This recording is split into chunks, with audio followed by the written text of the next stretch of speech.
Bonjour, bonjour à toutes et à tous, la paix du Seigneur avec vous. Bénédiction pour toutes les personnes qui vont suivre cet enseignement sur YouTube. Nous vous bénissons au nom du Roi des Rois, le Fils du Dieu vivant. Amen. Salutations à toute la compagnie, là, tous les frères et sœurs du réseau MPN. Bénédiction à mes 12, au 144 728, au 70 des 12 et jusqu'aux extrémités de la terre et au siècle des siècles. Soyez bénis. Amen. Toutes les générations et tous les chrétiens aussi, toutes les personnes qui vont écouter cet enseignement. Et le titre de cet enseignement, d'ailleurs, est très important. Le thème, du moins, c'est peut-on perdre son salut? Amen. Et je vais aller très rapidement dans l'enseignement parce que écoutez, voilà. Ici, vous avez un petit paquet de feuilles et c'est un paquet de mensonges en fait, un paquet de mensonges que j'ai copié-collé d'un statut sur Facebook qui est passé il y a quelques mois, c'était l'année dernière en fait. Et je m'étais dit, il faut vraiment que je fasse un truc. Je voulais répondre directement sur Facebook. Je me suis dit, non, non, non, non, non, non, non, on va faire plutôt une vidéo comme ça va rester. Puis les gens vont pouvoir écouter et être délivrés, être libérés. Vous savez, l'apôtre Paul a écrit aux Galates, et d'ailleurs je vous invite à visionner nos cours sur Galates. On a étudié toute l'épître de Galates, verset par verset. Il y a une série de plusieurs heures d'enseignement. Et Paul, à un moment donné, dit, Christ vous a affranchis pour la liberté. Ne vous laissez plus mettre sous des jougs d'hommes, des jougs charnels. Et en fait, une fausse doctrine a vraiment, vraiment la qualité, la vertu, la mauvaise vertu de vous emprisonner, de vous priver justement de la liberté glorieuse des enfants de Dieu.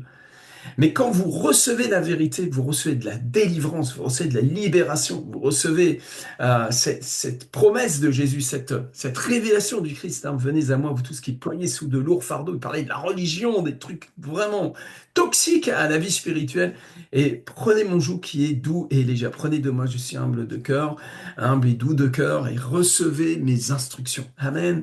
Christ est venu nous instruire à propos du cœur du Père, à propos du royaume de Dieu, et la doctrine de Christ doit être annoncée, prêchée, enseignée, creusée, maturée dans le cœur de chaque enfant de Dieu. Un pasteur ne doit pas raconter ses histoires, il doit enseigner ce que Christ a enseigné et ce qu'il a confié aux apôtres. C'est pourquoi, eh bien, nous devons faire l'étude systématique hein, des épîtres et, euh, se mettre à se faire bronzer au soleil de justice qui est Christ, au travers, bien sûr, de sa parole, et bien entendu, dans la communion du Saint-Esprit, qui est la troisième personne de la Trinité, vous le savez, hein, n'est-ce pas? Hein. Amen. Yes, il est une personne. L'Esprit Saint est une personne. Et d'ailleurs, il est tout à l'honneur au milieu de nous, puisqu'il est Dieu. Et Jésus a dit, là où vous êtes assemblés deux ou trois en mon nom, je suis au milieu de vous. Voilà, c'était pour la petite introduction. Et Père, je veux te remettre ces instants maintenant avec mes frères et sœurs qui sont en communion avec moi, et même ceux qui ne le sont pas. Eh bien, je veux les bénir, Seigneur, s'il y a des gens qui sont contre ce que je vais dire et développer pendant cette heure. Mais Seigneur, je prie que vraiment ton esprit de sagesse, de révélation vienne dans nos cœurs, dans nos vies, de façon tout à fait nouvelle. Seigneur, tu es celui qui nous éclaire par ta parole. Ta lumière éclaire notre lumière, Seigneur. Et tu es lumière, et celui qui marche après toi ne marchera pas dans les ténèbres, mais aura la lumière de la vie. Nous le croyons, Seigneur, et c'est pourquoi nous nous tournons vers toi ce matin, et nous nous tournons vers ta parole, Seigneur, pour éclairer ce sujet. Peut-on perdre notre salut? À toi la louange, à toi la gloire, au siècle des siècles. Amen et Amen. Yes. Alors, je vais juste, avant d'attaquer les 21 points, et je pense pas qu'on aura le temps de tout finir aujourd'hui, on fera peut-être deux vidéos là-dessus, peut-être trois, c'est possible. J'aimerais que vous ouvriez avec moi, juste pour introduire, juste un verset, un tout petit verset, un petit verset là, hein, et on va dans Éphésiens, premier chapitre. Mes lunettes, ça viendra mieux. Et d'ailleurs, par la suite, on fera l'étude systématique du livre des Éphésiens. J'ai toujours pas fait. Il faudra qu'on le fasse parce que c'est vraiment très très fort. Mais en tout cas, dans Éphésiens, premier chapitre, versets 13 et 14. En lui, vous aussi. Amen. Vous aussi. Amen. Après avoir entendu la parole de la vérité. La parole de la vérité. Amen. Il n'y en a pas 36, il y en a une. Cette parole, la parole de la vérité, c'est l'évangile. L'évangile de quoi? De votre salut.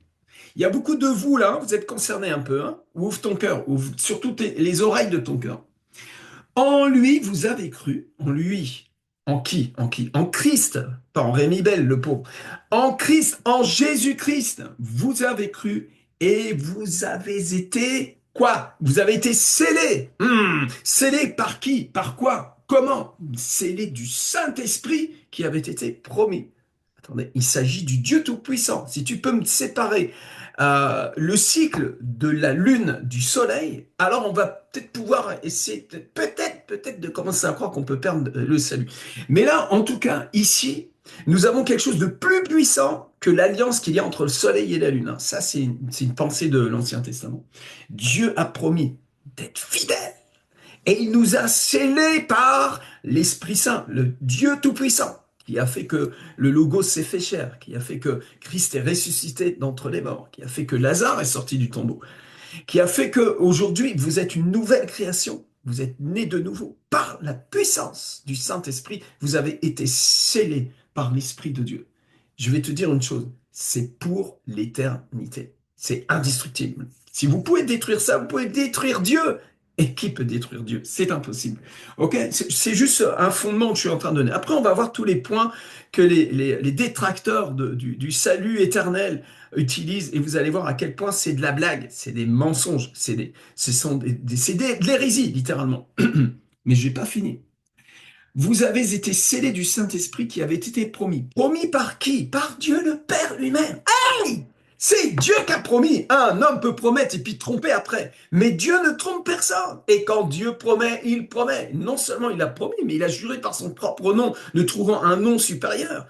Désirant tellement que cette promesse soit indestructible, il a juré par son propre nom, se porter garant lui-même de ses propres promesses. Toi, tu veux faire une clé de bras à Dieu maintenant pour nous faire croire que Dieu pourrait être infidèle à sa promesse. C'est un blasphème, littéralement. Verset 14. Lequel est un gage de notre héritage. Attention. Qui est le gage? Qu'est-ce qui est le gage? Le sceau du Saint-Esprit dans notre vie. Quand tu amènes une âme au Seigneur, qu'il fait pour la première fois la prière de la nouvelle naissance, tu pries pour lui imposer les mains au nom du Seigneur. Et tu déclares cette parole. En fait, tu ne te fais que le témoin de ce que Dieu est en train de faire. Tu fais entendre aux oreilles de cette personne ce que le Saint-Esprit opère à l'intérieur de cette personne. Seigneur, nous scellons notre frère, nous scellons notre sœur du sceau de l'Esprit Saint pour l'éternité. Au nom de Jésus, Amen. Nous sommes juste témoins. C'est comme le baptême par immersion. Nous sommes témoins de ce que Christ a fait pour nous, a fait pour cette personne. Vous comprenez? Et là, il parle d'un gage, le gage de notre héritage. Touche pas à mon héritage, toi. Tu vas pas toucher mon héritage, hein, je te le dis. Hein. Lequel est un gage. C'est-à-dire que Dieu s'est engagé lui-même. Mon papa, là, s'est engagé pour moi. Moi, j'étais bébé, là. Il s'était déjà engagé. J'étais dans le ventre de ma mère, il s'était engagé. Je n'étais pas sur terre, il s'était engagé. Avant les temps éternels, il s'était engagé. Moi, je suis une personne sauvée. Je ne sais pas toi. Hein. Moi, je suis sauvé. Pourquoi? Parce que lui-même s'est engagé et il a donné le gage du Saint-Esprit lui-même, la troisième personne de la Trinité, la manifestation de Dieu sur terre, le deuxième paraclet. Jésus a dit, je vous enverrai un autre paraclet. C'est très fort. C'est pas l'évangile des évangéliques gnangnang, là. Il s'agit de la parole du royaume. Il s'agit du message de l'évangile. On ne peut pas toucher ça. Hein. C'est très grave. Vous comprenez? Et vous allez voir, point par point maintenant, on va y aller. Mais je veux finir ça. Lequel est un gage de notre héritage pour la rédemption.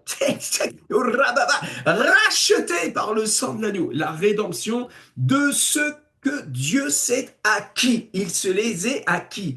Amen. C'est-à-dire, ils sont à lui. Écoute-moi bien, je suis la propriété privée de Jésus-Christ pour l'éternité. Il m'a racheté pour l'éternité. Il m'a acquis. C'est terminé. Fin du game. J'ai été régénéré par la puissance du sang du ressuscité. Cette régénérance ne peut pas dégénérer. Ou alors ça veut dire que le péché n'a pas été vaincu à la croix. Réfléchissez.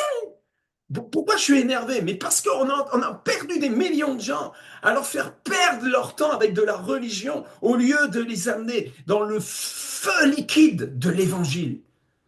C'est un flambeau qui brille au cœur des ténèbres dans les nations depuis des siècles. Et Satan a tout fait, surtout par la religion, pour éteindre, pour essayer d'éteindre. C'est impossible. Tu ne peux pas éteindre ce feu, il est allumé de toute éternité. Amen. C'est l'évangile. Quand ton esprit se saisit de ça, ton intelligence renouvelée se saisit de ça, ton âme commence à entrer dans une obéissance de l'évangile, l'obéissance de l'évangile, l'obéissance à la vérité fait que ton âme est purifiée et tu commences à guérir, à être restauré dans l'esprit d'adoption, dans la guérison. Mais tant que tu es en train d'essayer de te battre pour avoir ton salut, mon Dieu, quelle erreur, quelle erreur, quelle erreur. Je finis.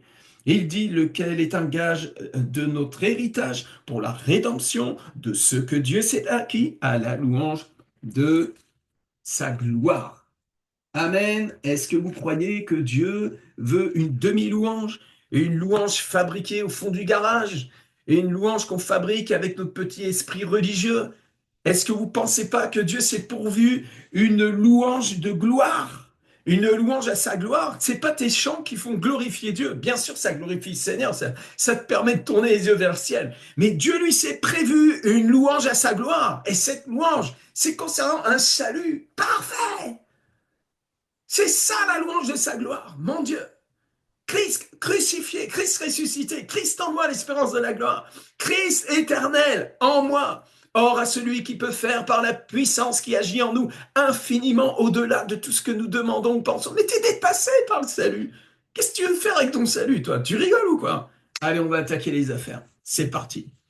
Alors, dans cette série de trucs-là bizarres, hein, que moi-même j'ai cru. Hein. Je suis en colère contre les diables. Hein. S'il y a des gens qui croient encore ces choses-là, ils me font de la peine, autant que je me suis fait de la peine pour moi-même quand j'ai réalisé à quel point je m'étais fait rouler, parce que j'avais entendu des trucs sortir du pupitre, bébé spirituel que j'avais besoin un tout petit peu de théologie. Allez, c'est parti.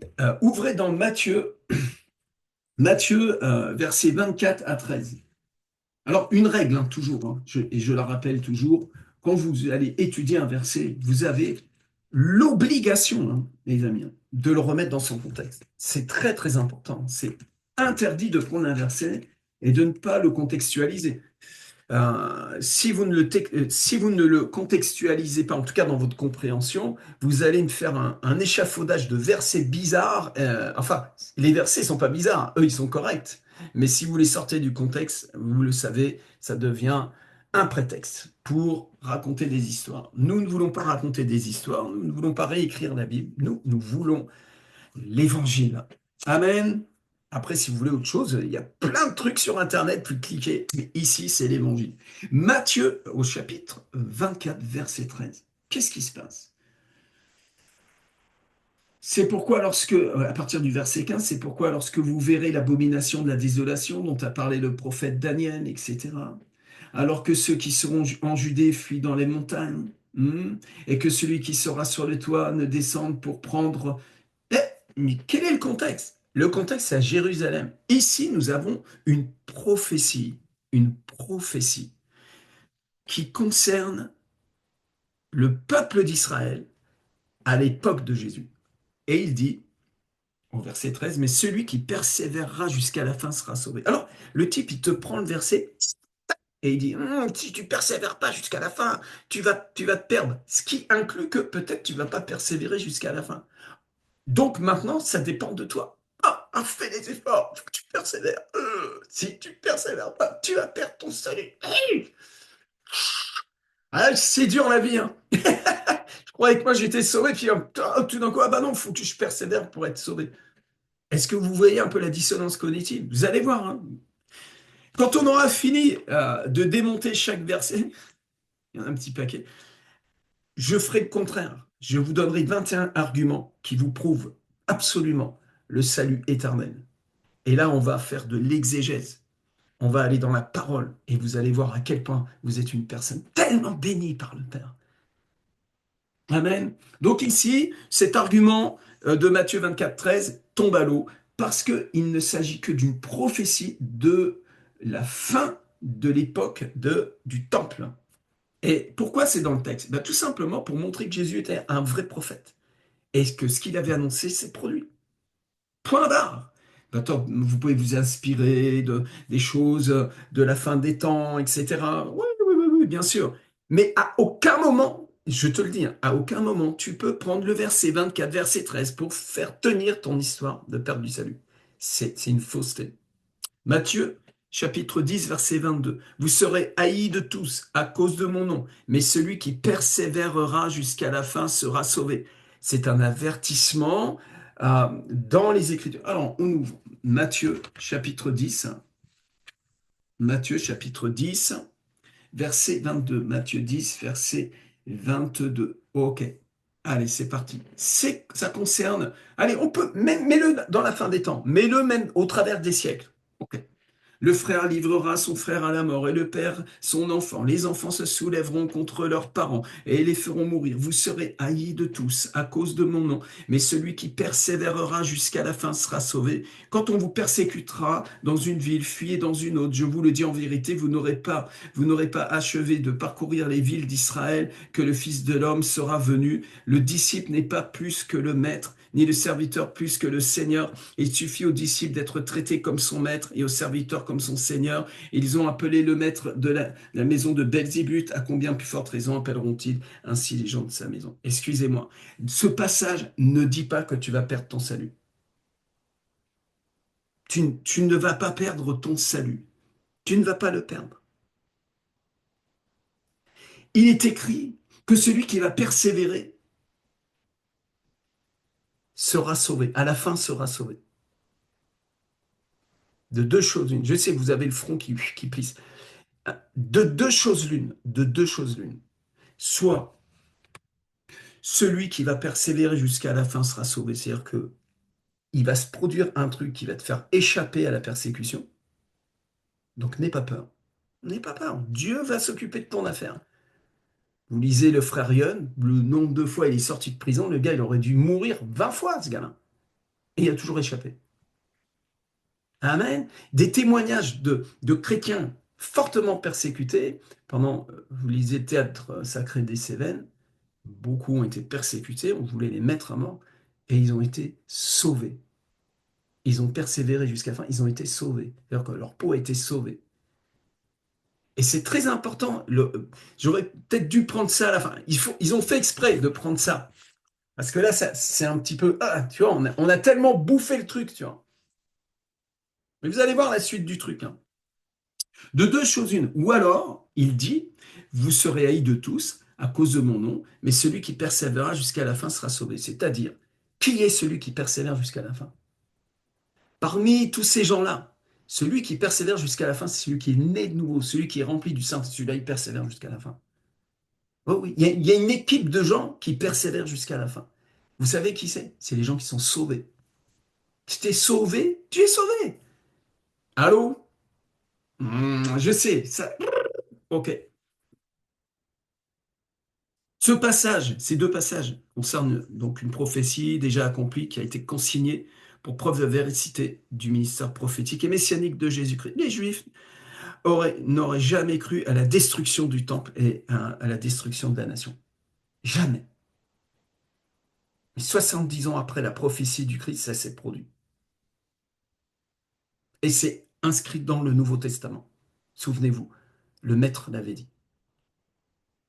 Et il s'agit de fuir en Israël, que celui qui est sur les toits, etc. Ça parle de ce qui se passe là-bas. Ça ne se passe pas à Paris ou à Rome, l'affaire.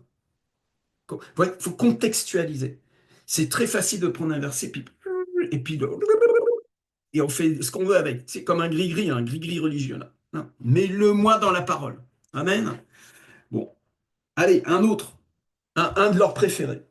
Celui qui vaincra. Apocalypse, chapitre 2, verset 7. Que celui qui a des oreilles entende ce que l'Esprit dit aux églises. À celui qui vaincra. À celui qui vaincra. Les autres, non, mais à celui qui vaincra. Je donnerai à manger de l'arbre de vie qui est dans le paradis de Dieu. Ah. Ah, il s'adresse à des églises, là. Il s'adresse à des églises, il s'adresse à des chrétiens. Donc, si ça s'adresse à des chrétiens, toi, tu raisonnes. Tu te dis, bah, si ça s'adresse à des chrétiens, c'est une des églises. Et parmi tous ces chrétiens dans cette église, bah, il y a une catégorie de gens qui va vaincre et puis d'autres qui vont pas vaincre. Et puis, comme par hasard, si tu t'analyses au miroir de ce type de pensée, tu fais partie de ceux bah, qui... Ah mince, ah ça tourne pas rond, hein. Aïe aïe aïe, il n'y en a pas un pour acheter l'autre là sur ce Zoom là. Ah, vous êtes tous foutus les mecs. Vous êtes tous, tous. Surtout les bonhommes. Les femmes, hein, c'est un peu plus spirituel, tu vois, s'en sortent un peu mieux, mais les mecs, c'est mort, quoi. Bon, bon, on arrête, hein. Il y a un match de foot ce soir, hein. Vivons bien, vivons heureux, hein. Profitons de la vie, hein, parce que franchement, on est cuit de manière. Ça peut pas être ça, mes amis. C'est impossible. C'est impossible. Et on va le voir, hein, quand on va commencer à rentrer dans la sotériologie, on s'aperçoit que c'est pas du tout ce que convoque ce verset. D'ailleurs, je vais vous poser la question. Hein, ce passage est à remettre en concordance avec la doctrine de Christ et des apôtres. Hein, tu prends un verset de l'Apocalypse, celui qui vaincra. Hein, donc il y en a qui ne vont pas vaincre. Hein, tu vois, ce raisonnement, regarde. Amène-le à la lumière des Écritures. Ah, il faut déjà se poser la question, qui est le vainqueur? Qui sont les personnes que Dieu nomme comme étant des vainqueurs? Qui est celui qui a vaincu? Qui est vainqueur? D'après la Bible, hein, d'après les Écritures, pas d'après ce qui sort de ta tête, là. Hein? Selon les apôtres de l'agneau, voilà le vainqueur. Première épître de Jean, chapitre 5, verset 5. Et ne me prends pas du stipex pour me l'effacer. Il est écrit, qui est celui qui a triomphé? Qui a triomphé du monde? Sinon celui qui croit que Jésus est le Fils de Dieu. Je répète, qui est le vainqueur? Qui a vaincu? Qui est le vainqueur? Quand Jésus dit aux églises, hein, celui qui vaincra, ce message est très puissant. Il est en train de t'appeler à être quelqu'un qui est vainqueur. Non pas quelqu'un qui va peut-être vaincre. Je sais pas, je comprends pas. Vous pensez qu'il faut monter sur un ring et vous battre? Vous n'avez pas besoin. Nous sommes plus que vainqueurs même. Paul, il enfonce le clou, pour pas faire un mauvais jeu de mots. Paul enfonce le clou. L'apôtre dit, mais dans toutes ces choses, nous sommes plus que vainqueurs. Par celui qui nous a quoi? Qui nous a aimés. Je suis sauvé par grâce. Je suis vainqueur. Pourquoi? Parce que j'ai cru au Fils de Dieu. Pourquoi j'ai cru au Fils de Dieu? C'est un miracle. C'est Dieu qui a opéré ça en moi. Tu ne peux pas croire en Dieu si ce n'est par l'Esprit Saint. C'est dans l'épître, c'est aux Corinthiens. Nul ne peut dire Jésus-Christ est Seigneur si ce n'est par l'Esprit. C'est quelque chose qui ne vient pas de toi. Le salut ne vient pas de toi. Le salut vient de lui. Amen. Et c'est pour ça que tu es vainqueur. Il t'a fait une transfusion de sang vainqueur. Quelqu'un qui est malade avec son sang, tu sais, il est là, on est en train, il fait une transfusion de sang pas malade. Hein. Et puis le problème, c'est que c'est la moelle des os qui est malade, en fait. Il y a des problèmes. Vous savez que, je vous fais un petit aparté, vous allez peut-être apprendre quelque chose. Au sein de la moelle osseuse de votre squelette, qui fait partie du temple, hein, il y a une cellule qui s'appelle la cellule indifférenciée, je crois, qu'on peut nommer aussi la cellule primordiale. Et cette cellule a un rôle, soit de se transformer en globule rouge, soit en globule blanc, soit en plaquettes. Et vous retrouvez bizarrement une forme ternaire. C'est très très loin de la révélation de la Trinité, hein. Mais on voit encore la marque du Dieu trois fois saint. D'une cellule qui est unie, qui est en elle-même unie, il y a trois manifestations qui forment ce qu'on appelle le sang. Et la Bible dit que la vie est dans le sang. Waouh! C'est-à-dire que le sang lui-même est le temple de la vie, le temple de l'esprit, le temple du souffle de vie. C'est très puissant. Pourquoi j'ai dit ça? En tout cas, nous avons été rachetés. Ah oui, c'est ça. Nous avons été rachetés par le sang de Jésus. En fait, nous avons reçu une transfusion du sang. Et ce sang-là n'a pas seulement le pouvoir, eh bien, de venir au secours de notre sang. Allez, allez, fais un effort, tu vas y arriver. Non, non, non, non. Là, le sang de Jésus, lui, il pénètre dans la moelle des os. Cette parole est vivante, efficace, séparant l'âme, esprit, moelle et os. Il pénètre au plus profond de ton être et il te donne la vie éternelle. Car Dieu a tant aimé le monde qu'il a donné son Fils unique, afin que quiconque croit en lui ne périsse pas, mais qu'il ait vraiment la vie éternelle. J'ai la vie éternelle. C'est pas moi qui le dis, c'est la parole de Dieu. Sinon, on fout la Bible en l'air et on va s'amuser, on va faire ce qui nous plaît, on va répondre à nos passions. Amen. Moi, j'aime bien les petits poissons, l'aquariophilie. Je me fais une maison avec plein de poissons dedans. J'abandonne. Non, non, non. Non, nous l'adorons. Nous l'adorons. Il a pénétré au plus profond de notre être, à l'endroit même où naît la vie. Il s'est manifesté puissamment comme dans le tombeau. Il est ressuscité. Il a déversé sa vie, la vie de l'Esprit en toi. Tu es scellé pour l'éternité. Tu es vainqueur, les vainqueurs. Oh, oh, à celui qui vaincra, je donnerai à manger de l'arbre de vie. Et vous savez quoi? J'ai commencé déjà à le manger. Mon papy, là, il a bouffé la pomme là-bas, là. C'était pas une pomme. Le fruit, là, le fruit de la mort, de la connaissance de la vie, la mort. Cette saleté là-bas, là. Le péché, là. Mes ancêtres, là, ton ancêtre, le premier, là. Adam et Ève. Hein? Ils ont mangé quelque chose d'un arbre là-bas, là. Ils sont nourris du serpent qui était dans l'arbre. Ils ont été possédés, ils se sont fait avoir. Ils se sont fait rouler, ils se sont fait séduire. Et le diable continue. Et Dieu a-t-il vraiment dit que tu es sauvé? Et il essaie de détruire en toi, de te détourner. Il ne peut pas détruire, il ne peut pas le faire. Même s'il arrive à te mentir, il ne peut pas le faire. Amen, il ne peut pas. Mais au moment où tu prends conscience qu'il est en train de te rouler, il y a une colère qui va monter en nous. Ah, amen, une sainte colère, une saine colère, comme celle de Jésus qui rentre dans le temple, qui chasse les voleurs du temple. Nous sommes le temple du Saint-Esprit. My God! C'est quelque chose quand même, c'est une sacrée identité. Hein? Quelqu'un pour dire Amen ce matin. Ah, je suis qu'au deuxième point. Alléluia. Allez, troisième point. Si vous demeurez en lui, Jean chapitre 15, le type, il me prend, si vous demeurez en moi, pour te mettre un doute par rapport à ton salut. C'est diabolique, c'est satanique, ça vient du diable, ça vient du fond de l'enfer. C'est une fausse doctrine. Écoute bien, regarde, il dit, demeurez en moi, je demeurerai en vous, comme le sarment ne peut de lui-même porter du fruit, s'il ne demeure attaché au cep. Ainsi vous ne le pouvez pas non plus, si vous ne demeurez en moi. Je suis le cep, vous êtes les sarments. Celui qui demeure en moi et en qui je demeure, porte beaucoup de fruits, car sans moi, vous ne pouvez rien faire. Alléluia. Amen. C'est une bonne nouvelle. C'est pas une mauvaise, c'est une bonne nouvelle. Jésus est en train d'expliquer à ses disciples pourquoi, comment ça se fait qu'on porte autant de fruits. C'est surnaturel. C'est le surnaturel à nos yeux et le naturel de Dieu. Et il nous a fait pénétrer dans le naturel de Dieu. Et tout d'un coup, le surnaturel devient notre naturel. D'ailleurs, Éphésiens chapitre 2, il dit que nous avons changé de nature. Il faut vraiment qu'on étudie l'Éphésiens. On va le faire. On va faire le livre Éphésiens. Je finirai cette affaire-là et après on étudiera Éphésiens ensemble.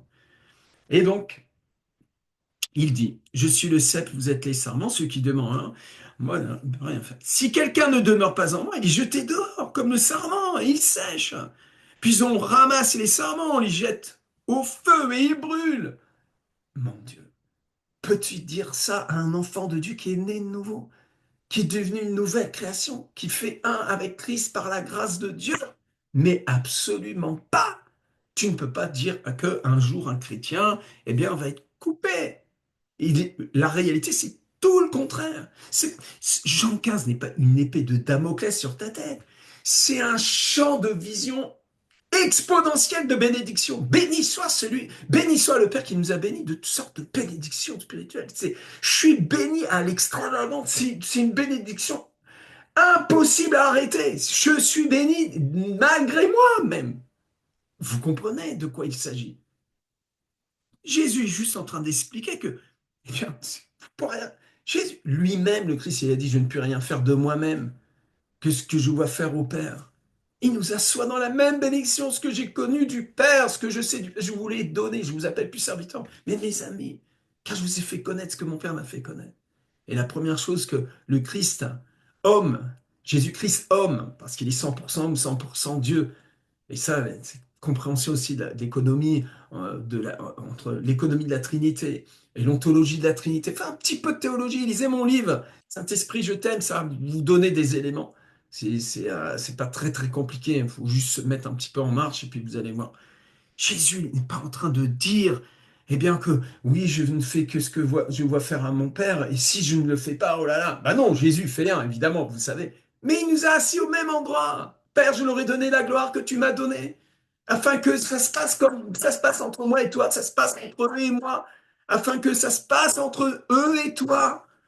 Amen. Il est en train de nous bénir, pas en train de nous mettre une épée de Damoclès sur la tête. Je le répète, ce passage est un discours concernant le discipolat en Christ.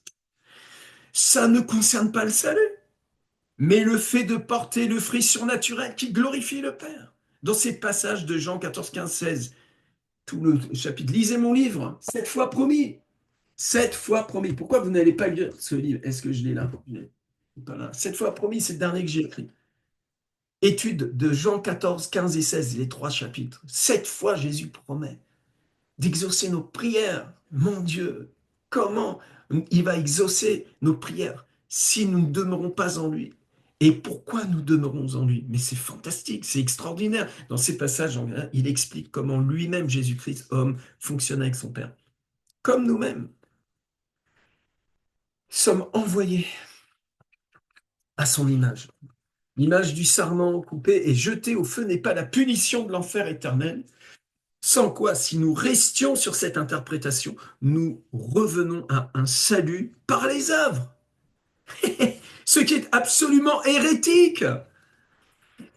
Hérétique et contre la base, la plus simple, mes amis, la plus pure, la plus essentielle de l'épître aux Romains et de toutes les épîtres, dans leur plus pure exégèse du salut par la grâce. S'il vous plaît, ne vous laissez plus arnaquer. Le salut par la grâce en raison du sacrifice tout suffisant de Jésus. Le sarment coupé et jeté au feu est une image pour expliquer que c'est par miracle, par grâce, par la fidélité de Dieu, et non par tes efforts religieux qui, eux, vont te conduire dans une sécheresse infernale. Voilà l'enseignement de Jean 15, mais c'est pas une perte du salut, c'est n'importe quoi. Si vous bâtissez avec du foin, votre passage par le feu ne remettra pas en question votre salut. Vous voyez que quand Paul il dit nous avons jeté le fondement, pas d'autre fondement que Jésus-Christ, c'est lui le fondement. Amen, c'est lui le grand apôtre de notre foi, hein? Le souverain sacrificateur et apôtre de notre foi. Amen. Mais que chacun prenne garde de la façon dont il bâtira sur ce fondement. Amen. Vous êtes sauvés par la grâce. Mais comment vous allez bâtir? Alors, si vous bâtissez avec du foin, quand tout passe par le feu, on passe par le feu. Mais si tout brûle, vous serez sauvés. Mais comme au travers du feu. C'est pas qui est, c'est apôtre Paul. Vas-y. OK? Donc, quand tu verras l'apôtre Paul, il va te dire ferme-la ou c'est anathème. Parce que Jésus, pardon, parce que l'apôtre Paul lui-même dit, si même un ange descend du ciel et annonce un autre évangile que moi vous ai annoncé, moi-même si je vous annonce un autre évangile que ce que moi je vous ai annoncé, anathème. Oh, donc là il y a quelque chose là. Pourquoi? Parce que l'évangile, c'est un édit royal où Dieu a déclaré, je justifie le pécheur par ma grâce. Mais on a du mal à y croire, hein. Propre juste que nous sommes. Allez, encore un point. Je ne sais plus c'est combien. Est-ce que c'est le quatrième, le troisième? Un, deux, trois. Quatrième point. Je peux être moi-même rejeté. Ah bon? 1 Corinthiens, chapitre 9, verset 27. Mais je traite durement mon corps et je le tiens assujetti de peur d'être moi-même rejeté après avoir prêché aux autres. Le mec, il te prend un verset comme ça, il le sort du contexte pour te dire que, ah oui, Ah oui, attention, Dieu peut te rejeter. Hmm. Après avoir prêché aux autres. Fais attention, hein. Ah, ces pasteurs-là, tu sais, avec tout le truc qui vient derrière, tu sais, d'accusation, de toute manière. Euh, Comment dirais-je, le leader de l'accusation, c'est le diable, hein. C'est Satan qui accuse nuit et jour les enfants de Dieu, hein. Alors, eh bien, on va ouvrir la Bible. Allons, 1 Corinthiens. Remets-moi le texte dans son contexte. Amen. 1 Corinthiens, chapitre 9. 1 Corinthiens chapitre 9, verset 27. Je sais que je suis en train d'énerver des gens. Je le sens dans mon esprit. Il y a des puissances qui sont bousculées là. Et même sur l'enregistrement, je sens des gens qui me méprisent même spirituellement. Je vous bénis au nom du Seigneur. Ce n'est pas grave. Rémi Bell n'est pas important. Imagine un âne à la place de ma tête, une tête d'âne. Peut-être c'est comme ça que tu me vois. Je te bénis au nom du Seigneur. Mais la parole de Dieu, la parole du Seigneur, tu peux pas toucher ça. Tu touches pas ça, hein. Fais attention. Ça, c'est grave, hein. Oui, ça, c'est très grave. Écoute-moi, 1 Corinthiens chapitre 9. Reste connecté. Verset 27. Oh, le beau combat spirituel. C'est magnifique. J'aime ça. On le remet dans le contexte. OK. Allez, partir du verset 24. Ne savez-vous pas que ceux qui courent dans le stade courent tous, mais qu'un seul remporte le prix? Courez de manière à le remporter. Tous ceux qui combattent s'imposent toute espèce d'abstinence, et ils le font pour obtenir une couronne corruptible. Mais nous faisons-le, pardon, pour une couronne incorruptible. Ça fait toute la différence, hein. Rien que ça, hein, tu vois. Mais donc je cours. Moi donc je cours, non pas comme à l'aventure, je frappe, non pas comme battant l'air. Je suis pas perdu, je suis pas en train de tâtonner au niveau de mon salut, hein, je vous le dis, hein. Mais je traite durement mon corps et je le tiens assujetti de peur d'être moi-même rejeté après avoir prêché aux autres. Est-ce qu'il est en train de dire qu'il y a un danger de perdre le salut? Je te défie de me le prouver. Alors moi, je vais te le remettre dans son contexte. En fait, il est en train de parler à ses disciples. Et il est en train de les défier à être des gens engagés, sanctifiés, qui vivent pour Christ. Soyez froids, soyez bouillants. Les tièdes, je les vomirai. Ça encore, c'est un verset qui ne dit pas que tu perds ton salut. Juste, tu vas prendre une énorme claque, c'est tout. C'est-à-dire que tu vas être vomi. Tu vas quand même toi-même sentir l'odeur du vomi, hein. Si tu es vomi, tu as l'odeur avec, hein, qui vient, hein, tu vois. C'est-à-dire que tu commences à puer spirituellement. C'est pas bon du tout. Amen. Mais ça ne veut pas dire que tu perds ton salut. À aucun moment, c'est écrit ça. Non, non, non, non. Regarde, il dit, car bien que je sois libre à l'égard de tous, je me suis rendu le serviteur de tous, afin de gagner le plus grand nombre. Avec les Juifs, j'ai été comme Juif, afin de gagner les Juifs, avec ceux qui sont sous la loi, comme sous la loi, etc. Avec ceux qui sont sans loi, comme sans... À aucun moment il parle du salut. Ce n'est pas la doctrine du salut. Ce n'est pas la doctrine du salut. Ce n'est pas de la sotériologie. Ce n'est pas l'épître aux Romains ici. C'est juste qu'il est en train de leur dire, hé les mecs, il faut se concentrer sur l'évangile parce que ce que nous avons reçu là, c'est de la bombe. Et nous ne courons pas pour une couronne corruptible, mais une couronne incorruptible. Et ça veut dire quoi incorruptible? Non, cette couronne peut être incorruptible si la course que nous courons est corruptible. Ça n'a aucun sens. Allons en profondeur maintenant dans ces affaires-là, dans le texte. Pourquoi Pourquoi? Je veux dire, fondamentalement, toutes les épîtres, hein, de Paul, hein, pourquoi il écrit? Avez-vous réfléchi à ça? Revérifiez exactement l'axe, la position de Paul concernant l'évangile. Est-ce qu'il est en train de dire que l'évangile peut être euh, un évangile corruptible? Je te dis que dès que l'évangile serait corrompu, à l'instant même, ce n'est plus l'évangile. Mais l'évangile, le véritable, Galates, premier chapitre, l'évangile, c'est la puissance de Dieu. Tu peux corrompre la puissance de Dieu, toi. Toi, tu peux corrompre, tu peux faire une clé de bras au bon Dieu, toi. C'est beaucoup d'orgueil, hein. C'est beaucoup d'orgueil. Personne ne peut corrompre l'évangile. Mais vous pouvez recevoir un faux évangile. Ah, ça oui, alors là, être à côté de ses pompes, ben, je vais dire, le Rémi Bell, il y a été très, très, très longtemps et sur beaucoup de plans. Amen.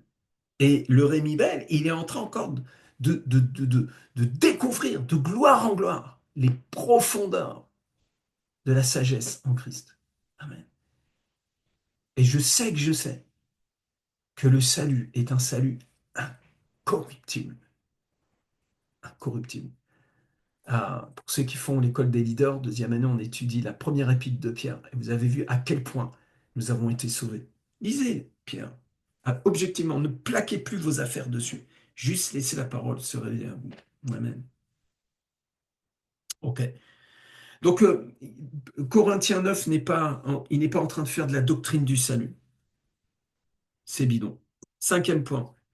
Quelques-uns l'ont perdu. Le titre du truc. Quelques-uns l'ont perdu. Perdu quoi? Le salut? Ah bon? 1 Timothée, premier chapitre, verset 18-19. Sur ce plan-là, le gars, il dit qu'ils ont perdu le salut. Ok? C'est écrit quoi? Le commandement que je t'adresse, Timothée, mon enfant, selon les prophéties faites précédemment à ton sujet. Entre parenthèses, Paul était un chrétien charismatique.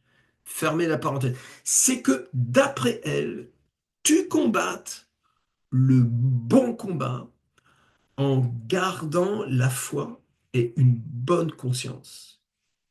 Qu'est-ce que ça veut dire? En gardant la foi et la bonne conscience. Garder la foi, ça ne veut pas dire ah, j'y crois, j'y crois, j'y crois, j'y crois, j'y crois, j'y crois, j'y crois, j'y crois, je vais bien, tout va bien. J'y crois, j'y crois, j'y crois, j'y crois. C'est pas ça, garder la foi. Pas du tout. Et excusez-moi. Je crois. Attends, on va prier pour toi, frère. Oh, je crois. Ça y est, t'es guéri. C'est pas la foi. Ce n'est pas la foi. Ouais, je la foi. Oh, moi, je la foi. Présomption religieuse, orgueil, ce n'est pas la foi. Ça n'a rien à voir avec ça. En fait, ça n'a rien à voir avec toi, tout simplement. Garder la foi, c'est garder la substance qui a été déversée sur terre par Jésus-Christ. Garder la foi, c'est garder la doctrine de Christ. C'est être, comment dirais-je, dans la saine doctrine et que la saine doctrine soit en toi. C'est ça, garder la foi. Garder la foi, c'est un enseignement, garder la foi. C'est pas un sentiment. Ah, ce matin, j'ai pas trop la foi. Ah, je me sens pas bien. T'es dans ton âme. Ça n'est pas la foi. La foi dépasse largement ce que tu ressens. La foi, c'est la ferme assurance des choses que l'on espère et la démonstration de celles que l'on ne voit pas. Démonstration, oui, par la puissance, et effectivement, des miracles. Mais je voulais vous dire, les sorciers font des miracles. Des miracles, il y en a dans toutes les religions. Non. Garder la foi, la démonstration de la foi, c'est par la parole de Dieu, dans les Écritures. L'exégèse va vous donner, va vous, comment dirais-je, vous préserver dans la foi, en fait. Et vous allez garder la foi à ce moment-là. Quand on parle de la foi, on parle de théologie aussi, pas seulement de croire que Dieu va le faire. Ah, je le crois. Jésus a dit, celui qui demande quelque chose, qui prie et qui croit dans son cœur qu'il l'a déjà reçu, le verra s'accomplir. Comment croire que je l'ai déjà reçu? J'ai besoin que la parole en soit le fondement, la parole de Dieu, la promesse divine. L'homme ne vivra pas de pain seulement, de toute parole qui sort de la bouche de Dieu. Et cette parole, inscrite dans la parole, dans la Bible, c'est ici que tu vas trouver cette nourriture. Voyez, c'est pourquoi les gens qui sont feignants à étudier les Écritures, ils se sont fait rouler par le diable. Parce que ce que tu ne fais pas maintenant, ça laisse un trou béant pour que l'autre mette ce qu'il veuille dedans. Et vous allez tomber après sur des enseignants qui vont raconter des tas de trucs et qui vont en fait perturber l'œuvre de Dieu en vous. Comme par exemple en prenant ce passage. Je le lis. Mais c'est que d'après elle, tu combattes le bon combat de la foi en gardant la foi et une bonne conscience. Cette conscience, quelques-uns l'ont perdue. Et ils ont fait naufrage par rapport à la foi. Ils ont fait naufrage par rapport à la foi. Ah, ils ont perdu leur salut. Ah bon? Ben, ah bon? Tu peux me donner son nom, celui qui a perdu son salut, là? Ils ont fait naufrage. C'est-à-dire, ils étaient dans le bateau, tu vois. Ils étaient dans le bateau, et puis, tu vois, au lieu de lire la carte, je sais pas si routière, je sais pas si ça se dit pour la navigation, carte de navigation. Ils se sont dit, I feel the fire, I feel the wind. Oh, le vent de l'esprit, hallelujah. Ils partent dans des délires, des machins, tu vois. Et puis, ah, Dieu me l'a dit, Dieu m'a dit, Dieu m'a dit, Dieu m'a dit, Dieu m'a dit. Ah bon? Mais la Bible a dit le contraire. Non, non, la Vierge m'est apparue, je sais, je le sais. C'est Marie, elle est à Immaculée Conception. La Bible dit le contraire, mais c'est pas grave. Non, non, non, non, non, il y a des miracles en plus, tu vois. Alors, bon, ok, bah, donc toi, tu déclares que parce que il dit à Timothée qu'ils ont fait naufrage par rapport à la foi, qu'ils ont perdu le salut.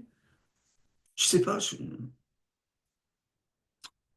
est-ce qu'on peut y réfléchir? Moi, j'y réfléchis un petit peu, en partant de Éphésiens, chapitre 1, versets 13 et 14, verset que j'ai lu au tout début, Dieu s'est engagé avec moi. Et je crois que Dieu vraiment s'est engagé avec ces gens-là. Et je crois vraiment que le Seigneur va prendre soin de dénaufrager ces personnes. Oh oui. C'est pas parce qu'ils ont naufragé, qu'ils sont entrés en naufrage, que le bateau s'est arrêté au bord de la plage, que c'est fini pour eux.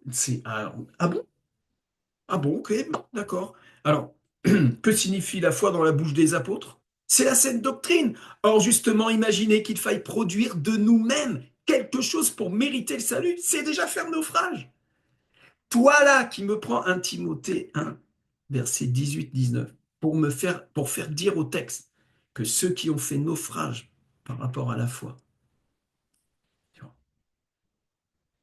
c'est-à-dire qu'on peut perdre le salut, c'est-à-dire qu'il faut faire des efforts pour être sauvé, que le salut dépend de nous. Tu vois. Tu fais dire à ce texte qu'on peut perdre le salut. Tu es toi-même déjà en train de faire naufrage. Parce que les Écritures disent que ça vient pas de nous, ça vient de Dieu. Faire naufrage dans la foi, c'est croire que ça dépend de nous. Ah mince! Ah, ça pique! Mais réfléchis à ça. Je sais, là, il y a une dissonance cognitive. Là, c'est, mais qu'est-ce qu'il a dit? Je vais être obligé de réécouter. Ben oui, réécoute. Vraiment. Et je ne me lasserai pas de répéter ces choses. Est-ce que tu comprends pourquoi Paul s'est, euh, comment dire, presque disputé hein, dans l'Épître aux Galates? Il chauffe la marmite. Hein. Il parle même de sa confrontation avec l'apôtre Pierre, un des 12 de Jésus. Et il lui dit, t'es un hypocrite. Tu es en train d'essayer de nous détourner de l'évangile, du salut par la grâce. Arrête d'avoir honte de cet évangile du salut par la grâce. Il s'est fighté avec Pierre. Il se fight avec les chrétiens. Il se fight avec ces gens qui sont descendus de Jérusalem. Et stipulant que pour être sauvé, oui, oui, c'est bien, Jésus est mort pour toi, mais il faut pésiser un peu. Hein. Il faut faire circoncision, Shabbat, machin, être religieux, tout ça. Ah ouais, là, c'est bon, là, tu vas être sauvé. N'importe quoi. C'est faux de chez faux, en fait. L'évangile, c'est la puissance de Dieu pour le salut de quiconque croit. Et si tu crois en Jésus, tu as été sauvé. C'est ce que disent les Écritures, c'est ce que les apôtres ont prêché. Donc, faire naufrage par rapport à la foi. Mais moi, j'en ai vu plusieurs sur mon chemin. Est-ce qu'ils ont perdu leur salut? Mon Dieu. C'est quand même Dieu qui est un sauveur. Dieu est le sauveur. Amen. Et puis, peut-être parmi nous, ben, il y a des gens qui ne sont pas chrétiens. Nous pensions qu'ils étaient chrétiens. Ils faisaient Amen au bon moment, Alléluia au bon moment. Ils sont convertis au christianisme. Mais ils ne sont pas nés de nouveau. Ils sont pas entrés dans le royaume. Ils ont imité ce qu'ils voyaient, tout ça, etc. Et puis, au bout d'un moment, bah, tu vois, si tu prêches vraiment l'évangile, tu sais, au bout d'un moment, ces gens-là, ils ne tiennent pas en place. Alors là, effectivement, bah, ils ne sont pas sauvés. Mais c'est pas une question de perte de salut, c'est une question qu'ils ne sont pas sauvés. Il y a deux catégories de gens sur Terre. Il y a les gens qui sont sauvés et les gens qui ne sont pas sauvés. Amen. Et ceux qui ne sont pas sauvés sont potentiellement des gens qui vont être sauvés. Amen. Hein. Dieu veut que tous soient sauvés et parviennent à la repentance et à la connaissance de la vérité. Ok, point. Et ceux qui sont sauvés, alors ils peuvent être désauvés. Cherche dans le dictionnaire désauvés. Hein. Et reviens me voir dans 200 ans. Des sauvés n'existe pas. C'est bizarre. La langue française ne l'a. Ah oui, il y a perdu. Non, mais perdu, c'est perdu. Mais quand tu es sauvé, c'est sauvé. Amen. Non? Bon, ok, bon, bah, si tu veux, tu penses que tu peux perdre ton. Tu ne peux pas perdre ce que tu ne peux pas gagner. Tu ne peux pas te sauver toi-même. Sinon, Jésus, il serait jamais mort sur la croix s'il pu être sauvé par tes propres moyens. Si Dieu est venu sur terre sous la forme d'un homme mourir sur la croix dans d'horribles souffrances, à commencer par celle de boire la coupe de la lie de notre péché, jusqu'à la lie, il a bu le péché du monde entier de l'univers. Chaque horreur, chaque saleté, il les a bu. C'est pour ça qu'il repoussait cette coupe dans le jardin d'Éden. Non, Dieu est venu sur terre pour sauver ton âme, alors qu'il aurait pu te sauver juste avec du sang de mouton, là. Rigole, quoi. Réfléchis bien. Le seul qui peut te sauver, le salut est une personne. Tu peux pas perdre Jésus. J'espère que tu peux pas perdre Jésus quand même. Seigneur, j'espère qu'on peut pas te perdre quand même. C'est une prière blasphématoire presque. Comment tu peux perdre Dieu, toi? Allez, je crois que c'est le sixième point. Travaillez à votre salut. Alors là, c'est leur préféré, je crois. Philippiens chapitre 2, verset 12. J'arrive pas à parler calmement. Ça m'énerve. Désolé. C'est pas bien, hein? Bon, je vais peut-être perdre mon salut. Philippiens chapitre 2, verset 12. Ainsi, mes bien-aimés, comme vous avez toujours obéi, travaillez à votre salut avec crainte et tremblement, non seulement comme en ma présence, mais bien plus encore maintenant que je suis absent. Travaillez à votre salut. C'est terrible, hein. Tu sais, une fois que tu as fait l'étude systématique de l'épître de Pierre, la première épître, et que tu lis cette hérésie, qu'il faut que tu dois travailler ton salut pour être sauvé, je vais vous dire ce que je ressens. J'ai envie de vomir, littéralement. C'est choquant, en fait. Tellement c'est blasphématoire. Tellement ça veut remplacer le Christ. Et c'est pour ça qu'il y a le culte marial. C'est pour ça qu'il y a des gens qui prient des morts. C'est pour ça qu'il y a des gens qui font des jeûnes à n'en jamais finir, espérant à arriver à corriger leur âme pour se sentir enfin juste devant Dieu comme un gros pharisien, comme c'est écrit dans la parole. Celui qui est devant l'autel et qui est tellement fier de ses jeûnes et de ses dîmes, etc., et de sa justification par les hommes, et qui se permet de condamner l'autre au fond là-bas, qui n'ose même pas regarder au ciel, et qui se frappe la poitrine. Et en fin de compte, il se regarde lui-même parce que c'est la même personne en réalité dans le texte. En tout cas, on peut se permettre effectivement de faire euh, une sorte d'image. C'est deux personnes qui se battent en nous, hein. Les enseignements de Pierre Krangat, le cadet et l'aîné, hein, celui qui est pharisien et l'autre qui est tellement détruit, hein, la surenchère de l'estime de soi dans la surestime ou dans la sous-estime. Version surenchère. On pourrait même faire un jeu de mots et écrire chair, C-H-A-I-R, comme sarx en grec. C'est de la religion, c'est de la religiosité. Tu vas pas te sauver toi-même. Plus tu essaies de te sauver toi-même, plus tu souffres. Un coup, tu es là, oh, ça y est, j'y suis. Oh, c'est pas comme l'autre là-bas. Un coup, pardon, tant que tu es là-dedans, tu n'as toujours pas reçu la révélation de l'évangile. Et je te dispute pas. Allez, je te dispute pas. Je veux te faire grâce. Je te fais grâce. Je prie mon courage à deux mains pour attaquer cette affaire-là. Il est déjà 10h24, j'ai pas fait la moitié. Travaillez à votre salut. Ainsi, mes bien-aimés, comme vous avez toujours obéi, travaillez à votre salut. Travaillez à votre salut. C'est le verset le plus typique par lequel les gens se font escroquer par le diable concernant le salut glorieux en Jésus-Christ. Ce passage n'affirme absolument pas la perte du salut. À aucun moment, à part une hypothèse tirée par les cheveux pour faire dire au texte ce qu'il ne dit pas. Ce passage démontre un glorieux héritage qui a vocation de se multiplier, d'être euh, le trésor de votre vie, d'être l'objet de toute votre investigation et investissement. C'est une exhortation à la vigilance. Sinon, il faudra effacer de votre Bible Éphésiens chapitre 2, versets 8 à 10. Écoutez bien, car c'est par la grâce que vous êtes sauvés, par le moyen de la foi, et encore cette foi, elle nous vient de Dieu, hein. Et cela ne vient pas de vous. Cela ne vient pas de vous, c'est le don de Dieu. Cela ne vient pas de vous, c'est le don de Dieu. Effacez-moi-le. Si vous voulez travailler votre salut, sinon vous allez le perdre, effacez-moi Éphésiens chapitre 2, verset 8 à 10. Il dit que ça ne vient pas de toi, c'est le don de Dieu. Ce n'est point par les œuvres, afin que personne ne se glorifie. Toi, tu penses que les œuvres, c'est les œuvres de faire des bonnes œuvres. Ah, ça y est, j'ai bonne conscience. Non, non, non, non, non. Toi, tu es en train d'essayer de te sauver toi-même en travaillant. Oh, je vais travailler à mon salut. Alors tu fais comment? Ben, je sais pas, mais je le fais quand même. C'est écrit. C'est n'importe quoi. N'importe quoi. Oh my God. Car nous sommes son ouvrage. Oh, le potier, il a fait ses petits bras musclés. Moi, je vais me faire un beau. Moi-même, je vais être un vase de sanctification, un vase de... Sois délivré de l'esprit religieux aujourd'hui. C'est le jour de ta délivrance. Christ a affranchi pour la liberté. Le potier fait le vase. Et c'est pas le vase qui fait le potier, hein. Et c'est encore moins le vase qui fait le vase. Tu prends un pot, tu le mets, et puis tu peux même, tu vois, lui faire l'onction d'huile, fais un jeûne de 40 jours, fais ce que tu veux avec, hein. Je t'assure vraiment, le potier, il va rester un. Pas le potier, le pot, le vase va rester un vase tel qu'il est. Amen.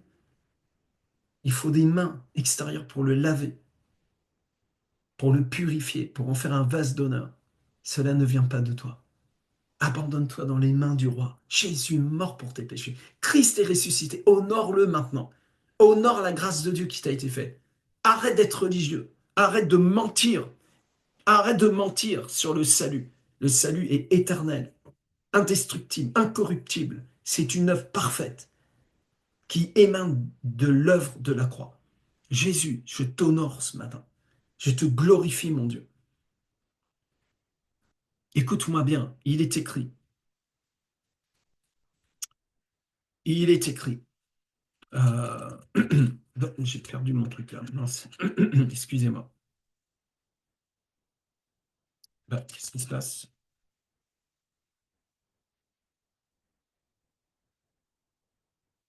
Mince. Ah oui, ok. C'est un saut de page. Ok. Ce n'est point par les œuvres, afin que personne ne se glorifie, car nous sommes son ouvrage, ayant été créés en Jésus-Christ pour de bonnes œuvres que Dieu a préparées d'avance afin que nous les pratiquions. Point barre. Fin du game, tu n'as pas besoin de travailler à ton salut. Remettez-le dans le texte, vous allez vous apercevoir qu'en fait, il est en train de juste de dire, hé les gars, prenez-moi cette chose au sérieux quand même. Vous avez un salut glorieux, quoi. Je veux dire, imagine que tu as un diamant, on t'a remis un diamant, pour l'éternité. On t'a fait le cadeau, tu vois. Et puis ce diamant, si juste, t'as juste besoin d'en prendre soin, tu vois, de prendre conscience à quel point il est magnifique, oh, tu vois. Et puis quand tu tombes vers quelqu'un, tu dis, t'as vu mon diamant? T'en veux pas un comme ça? Et au moment où tu lui dis ça, le diamant, déjà, il est en train de se dédoubler, puis de se proposer à l'autre. Et si l'autre, il ouvre son cœur, paf, il reçoit le diamant aussi, tu vois. Et pap, pap, pap, et ça se multiplie. Et là, tu te dis, attends, mais on peut multiplier ça, là? Oui, tu peux le multiplier à l'infini. Si tes 12 disciples qui ont reçu le diamant, là, qui ont reçu cette gloire éternelle, cette grâce infinie, cet amour tendre, ce que je vous commande, c'est de vous aimer. Si tes 12, ils reçoivent cette bonté de Dieu, arrête d'accuser les chrétiens, arrête de culpabiliser, arrête de voir le diable partout. Donne la bonté du Père, donne la grâce du Seigneur Jésus, donne la communion du Saint-Esprit. Et tes disciples vont commencer à grandir dans la bonté du Père. Ouh. Et ils commencent à avoir une bonne nouvelle pour les gens. Tiens, ils font fuir les gens avec leurs affaires. J'en ai fait fuir beaucoup. Oh là là. Je me souviens un jour, je prêchais à des vaches. Je dis, mes sœurs, elles sont parties en courant. J'ai crié un peu trop fort. Je fais ça tellement de fois avec les gens aussi. C'est la vérité, c'est la vérité. Par contre, c'est la vérité que si quelqu'un ne reçoit pas Christ comme son sauveur et Seigneur, il est perdu, perdu, à cause du péché. Amen. Alléluia. Gloire au Seigneur. Donc, septième, courir pour votre couronne. Ne savez-vous pas, 1 Corinthiens chapitre 9 verset 24, ne savez-vous pas que ceux qui courent dans le stade courent tous, mais qu'un seul remporte le prix? Courez de manière à le remporter. Verset 25, tous ceux qui combattent s'imposent toute espèce d'abstinence, et ils le font pour obtenir une couronne corruptible, mais nous le faisons pour une couronne incorruptible. Voici un acte vicieux de la part de cette personne. Il prend deux fois le même passage et il le répète. Manque d'arguments? Ok, premier point. Deuxième point. Deuxième point. Vu sous l'angle qu'il le prend, à la limite, ça veut dire que Dieu est comme Jules César, hein, César, Néron, dans son fauteuil, et puis il y a l'enceinte, là, et il y a des gladiateurs. Ah, il y en a 12, il y a 12 gladiateurs. Et il n'y en a qu'un qui sera sauvé. Hmm, lequel? Alors courez maintenant! Courez, petit lapin! Ah oui, il faut que je cours. Parce que si je cours pas, je vais pas être sauvé. Ah, moi, je suis sauvé. Toi, non. Excusez-moi, je fais de l'image, je fais un petit peu du cinéma, je sais, ça peut être ridicule, ça veut dire, ah, regardez ce clown. Ne regarde pas le clown, regarde le message. Écoute bien ce que je suis en train de te dire, mon ami. Il est impossible que mon papa céleste ressemble à Néron. Impossible. Je le vomis, ton Dieu. J'en veux pas. Je le dégage de ma vie. L'esprit religieux dégage de l'Église du Christ. Voilà la vérité. L'apôtre Paul est en train de nous dire que ça vaut le coup de payer le prix d'un ministère qui saisit la couronne. Voilà ce que ça veut dire. Il est en train de dire que cette couronne incorruptible là, mon Dieu, mais moi je vais me réjouir dans cette course. Je vais courir le bon combat de la foi. Je vais pas laisser l'ennemi commencer à me mettre des semences démoniaques, des fausses croyances, des hérésies. Non, non, non, non, non, non. Je vais faire attention au levain. Jésus se tourne vers ses disciples. Faites attention au levain des pharisiens. Un peu de levain fait lever toute la pâte. Gardez le bon levain, le vrai levain, le levain du royaume. Vous savez qui est le levain du royaume? Qui est le levain du royaume? Hmm. Dans 3 mesures de farine. Hmm. Jésus-Christ est mort pour tes péchés.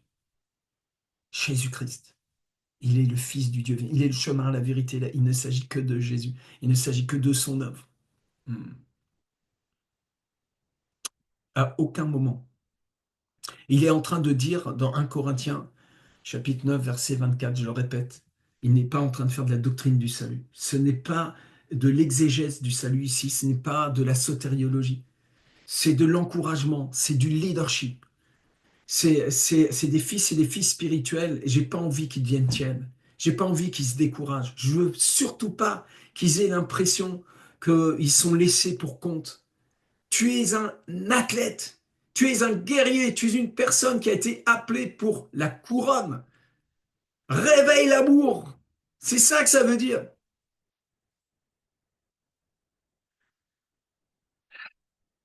Dieu. Bâtir la fausse doctrine de la perte du salut sur un verset qui n'a rien à voir avec l'enseignement à propos du salut, c'est très grave. Je le répète. Confondre les récompenses avec le salut est tout simplement la preuve d'une carence grave en termes de sotériologie. Et je vous invite à faire de la théologie, à vous inscrire à l'ITC avec mon fils spirituel, le pasteur Paul Olotte. Allez, on avance. Amen. Et continuez, persévérez dans l'école des leaders pour ceux qui l'ont faite.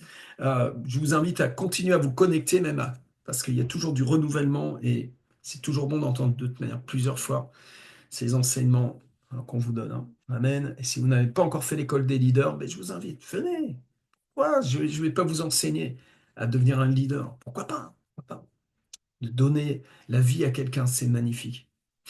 C'est, je crois, l'un des plus beaux miracles, si ce n'est le plus beau miracle qu'une femme peut expérimenter. Donner la vie, n'est-ce pas? Hein, pour un père, c'est extraordinaire. Allez, seulement celui qui vaincra. Seulement celui qui vaincra.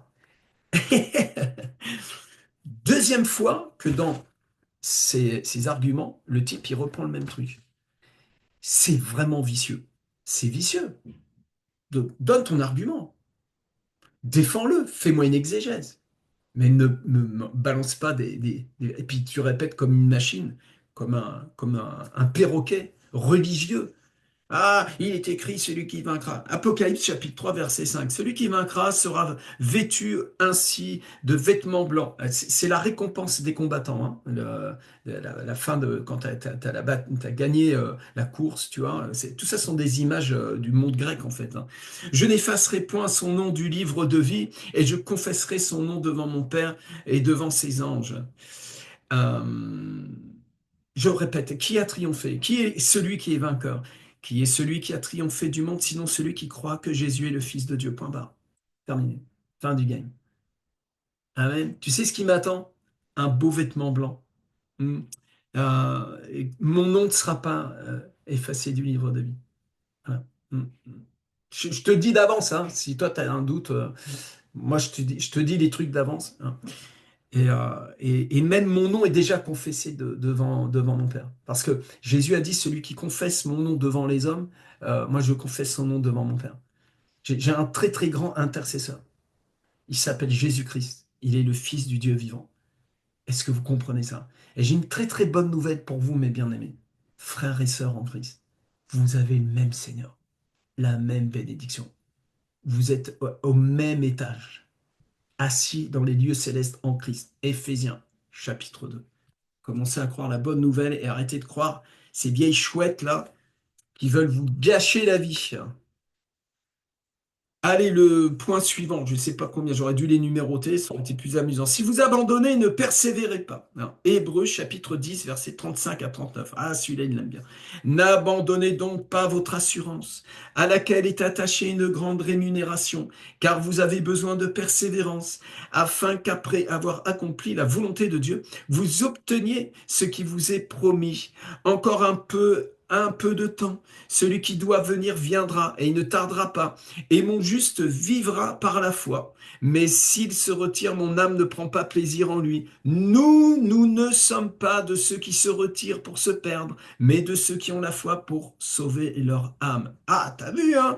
Il faut que tu persévères, hein? Si tu abandonnes ton assurance, hein, si tu ne persévères pas, hein, si tu n'accomplis pas la volonté de Dieu, euh, eh ben, tu n'obtiendras pas ce qui est promis. Voyez, on fait une lecture négative du truc, hein. Encore un peu de temps. Celui qui doit venir viendra, et il ne tardera pas. Et mon juste vivra par la foi. Oui, mais si tu as des doutes, euh, mais s'il se retire, alors, ça y est, tiens. Ah, s'il se retire, hein. Nous, nous ne sommes pas. Pardon? Ah, ok, d'accord. Nous ne sommes pas de ceux qui se retirent. Pourquoi? Je te défie de te retirer de la présence du Christ. Essaye. Mais essaye très très fort, hein. Mets le paquet, hein. Tu vas voir ce qui va t'arriver. Allez, je vais vous faire une confidence. Ça fait bientôt 40 ans que je suis chrétien. J'ai essayé, je ne sais pas combien de fois. Parce que quand tu souffres, au tout début de ma conversion, hein, au tout début, j'ai eu une rencontre avec Christ. Après, j'ai passé des heures à me parler à haute voix. Je montais la garde avec mon FSA au service militaire. J'étais tout seul, je me parlais comme un vieux fou à voix haute. Et voilà pourquoi Dieu n'existe pas, et ceci, cela. Et j'y allais en argument, hein, et bing, bing, bing, hein. Une fois que j'ai fini de parler, la présence de Dieu descendait sur moi. Oh, il est là. Il m'a jamais quitté. Je me suis mis en colère contre le Seigneur. Il y a eu des fois, vraiment, j'étais frustré. Ça vous est arrivé? Rassure-toi. Je pense que plusieurs d'entre nous, là, peut-être il y a des âmes tellement douces que waouh, vous n'êtes jamais mis en colère contre le bon Dieu. Ah, franchement, eh ben, je vous honore. Mais ça ne fait pas de vous quelqu'un de plus juste que moi. Je vous le dis, hein. Moi, je suis juste par la grâce de Dieu. J'ai été justifié par le sang de l'agneau. Et c'est pas ta petite euh, qualité un petit peu supérieure à la mienne qui fait de toi une personne plus juste. Nous sommes justifiés par l'amour du Père. Et nous ne sommes pas de ceux qui se retirent pour se perdre. Si- Je vous le dis, c'est impossible. Qu'est-ce que l'Épître aux Hébreux, on l'a faite déjà, hein. Et il faudra que je la refasse. Je crois qu'elle est enregistrée dans la salle d'entraînement missionnaire. On peut la retrouver dans ma chaîne. On va essayer de trier tout ça, faire une page des enseignements et tout, hein. Mais l'Épître aux Hébreux, c'est un livre, c'est une lettre écrite à des chrétiens juifs, hein, persécutés, qui sont sous pression, qui ont des conflits entre la loi et la grâce, qui ont besoin d'être secourus dans leur foi. Et si vous commencez à lire ça avec cette optique-là, vous allez comprendre exactement ce que ça veut dire. Remets le texte dans son contexte et arrête de faire des interprétations hérétiques. Nous ne sommes pas de ceux qui se retirent pour se perdre. Gloire à Dieu, que Dieu prend plaisir en nous. Pourquoi? Son Fils habite en nous. Romains chapitre 8, verset 15, nous n'avons pas reçu un esprit de crainte. Nous avons reçu l'esprit d'adoption. L'esprit de son Fils crie en nous, Abba, Papa, Amen. Est-ce que l'esprit de Dieu va partir? Mais non, c'est n'importe. Impossible, impossible de perdre son salut. C'est débile, c'est n'importe quoi. Excusez-moi, hein, c'est ça.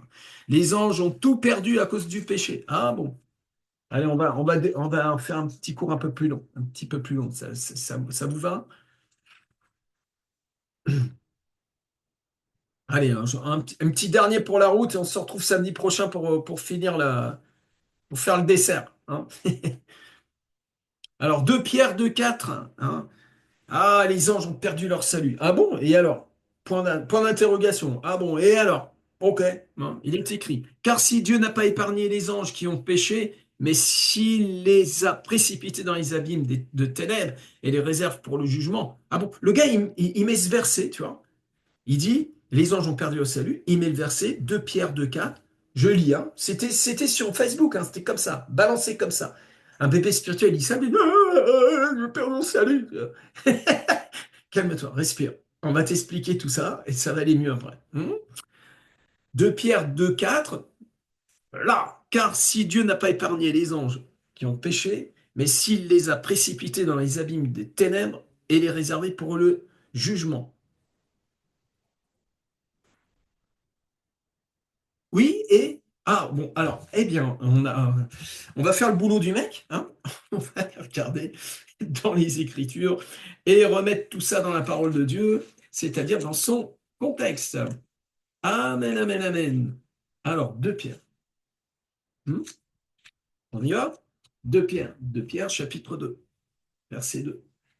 Verset, chapitre 2, verset 4. Verset 4. Alors, on va mettre dans le contexte. Chapitre 2. Il y a eu parmi le peuple de faux prophètes, et il y aura de même parmi vous de faux docteurs. Je vous garantis, hein, que les faux docteurs, ce pas des personnes qui risquent de perdre leur salut. Ce sont des gens perdus. Allô, ce sont des gens perdus. Ce ne sont pas des gens qui risquent de perdre leur salut. Qui introduiront parmi vous des sectes pernicieuses. Secte, le mot secte, si vous allez dans le grec, c'est l'hérésie, c'est-à-dire séparé de la saine doctrine, coupé de la saine doctrine. C'est ça, une secte. Des sectes pernicieuses, c'est-à-dire pernicieuses, qui vont vous perdre. Les fausses doctrines, les témoins de Jéhovah, tu vois. Les témoins de Jéhovah, il ne risque pas de perdre son salut, il ne l'a pas, par exemple. Okay. Qui introduiront des sectes pernicieuses et qui, reniant le maître qui les a rachetés. Si tu me dis que Jésus n'est pas Dieu, tu l'as renié. Parce que ce maître-là, il les a rachetés. Ah bon, ah oui, ils ont été rachetés et ils peuvent perdre leur salut. Ferme-la. Christ a racheté le monde entier, les milliards d'habitants. Et il nous a rachetés. L'univers a été racheté. Quand il est entré au ciel, il a lavé le ciel avec son sang précieux. Christ nous a rachetés. Tous, tout le monde entier, tout autour de toi, tous les gens, même les gens qui disent, qui se foutent de ta poire avec ta religion chrétienne. Les satanistes, il les a rachetés. Est-ce que tu comprends ça? Donc, ça n'est pas une personne qui a été sauvée, qui a été rachetée et qui risque de perdre son salut. Pas du tout. C'est sûr et certain. Amen. Attireront sur eux une ruine soudaine. Oui. Ah, c'est sûr et certain. Il y a une colère de Dieu. Il y a un jugement qui vient. Plusieurs les suivront dans leur dissolution. C'est prophétique. Et sur Facebook, alors pour ceux qui sont sur Facebook, à un moment, j'ai partagé une vidéo d'un reportage sur les sectes, notamment aux États-Unis. Et il y a des moments où tu as vraiment l'impression d'être chez les chrétiens, ça fait drôle. Tout dans les émotions, dans le charnel, dans le moi, faire du bien à l'autre, nanana. Ah, c'est l'amour, l'amour, l'amour, oh, la profondeur, tu vois, tous ces trucs-là, tu vois. Et, puis des prétentions à la guérison, tu vois. Je t'impose les mains, tu guéris maintenant. Je t'aime, tu vois. C'est horrible. Plusieurs les suivront dans leur dissolution. Et puis évidemment, il y a toujours ça finit toujours sous la couette. C'est clair et net. C'est la chair à fond de la caisse. Et la voix de la vérité sera calomniée à cause d'eux. Alors c'est complètement ça, hein. C'est complètement ça, hein, tu vois. C'est l'évangile est calomnié à cause d'eux, hein. Alors, par cupidité, tu sais, des séances à 200 euros là. 777 $, tu fais une offrande là, de 777 $, comme l'autre là, le Canadien, avec ses chauffards, tout ça là. Parce que j'ai imposé les mains, tu sais. J'ai un chauffard là, tu me donnes 5 000 €, je te l'envoie, tu sais, tu vas avoir tellement la bénédiction, tu vois. Mais tu me le donnes pas à moi, c'est à Dieu que tu le donnes, tu comprends? Tu vois, c'est une semence dans la gloire. Pendant qu'on croit des choses comme ça, on a détourné nos yeux du Christ crucifié sur la croix, les amis. Je suis pas en train de vous dire qu'il faut pas donner la dîme, les offrandes, d'honorer Dieu avec vos offrandes. Je suis pas en train de vous dire ça. Et il y en a un qui vient de penser, ah ouais, tu veux pas finir sur la paille. Comme si mon Dieu n'était pas capable de pourvoir dans mes besoins. C'est toi qui n'as pas la foi, là. Tac, vas-y, reprends le ballon. Mort de rire. Non, ce que je suis en train de vous dire, c'est ces enseignements qui sont là pour vous prendre votre fric. Et il y en a tellement qui sont fait escroquer et qui escroquent le peuple de Dieu, comme ce grand monsieur prophète à prophétie. 200 € le quart d'heure. Moi, mon médecin, il est beaucoup moins cher. C'est n'importe quoi. C'est horrible. Par cupidité, ils trafiqueront de vous. Et puis, ce sont des gens qui enseignent du mysticisme, plein de trucs, tu sais, du spiritisme et tout, tu vois. Ils prêchent plus l'évangile. Ils ne prêchent pas l'évangile. Ils vont vous rendre dépendant d'eux.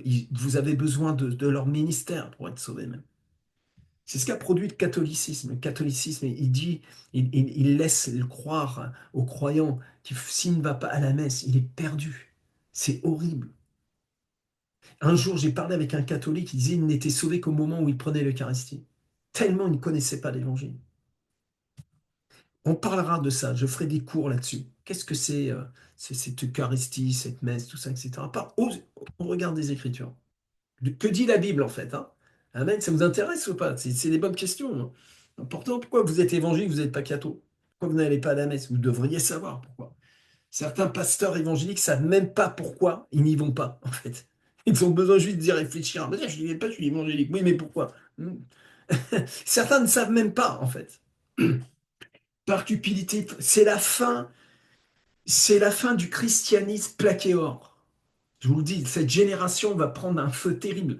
C'est la fin des petits prédicateurs de pacotille. C'est la fin de la glace fine à crack.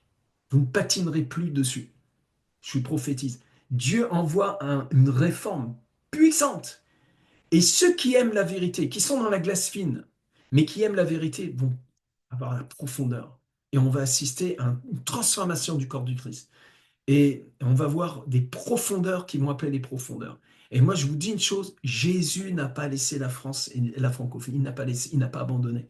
Jésus est venu jeter un feu sur cette terre et qu'a-t-il à désirer qu'il soit répandu? Et moi, je vous dis, nous sommes cette génération, hein. Bien sûr, la maison de perpétuation, nous y sommes, bien sûr. Mais beaucoup d'églises, il n'y a pas que la MPN sur Terre, heureusement. Hors MPN, point de salut, mon Dieu. On ne va pas reproduire les bêtises, là. Non, non, non, non, non, non. Nous sommes en train de prophétiser pour le monde entier, dans le monde entier. Beaucoup, beaucoup, beaucoup. Des gens sont en train de se réveiller sur le discipolat, tout ça, etc. Partout, on entend parler de ça maintenant. C'est marrant, bon, je vais dire avec mes disciples entre nous, mais je veux pas que ça parte sur YouTube. J'ai rien à cacher, mais après, on donne le bâton pour se faire corriger. malsaine, de façon malsaine, de façon injuste en fait. Des accusations qui sont stupides. Mais retournons vite fait dans le cours. Et je vous dirai, je vous montrerai. Les gens veulent savoir maintenant. Je vais vous dire une chose. Ceux qui ne sont pas proches de moi ne le sauront pas.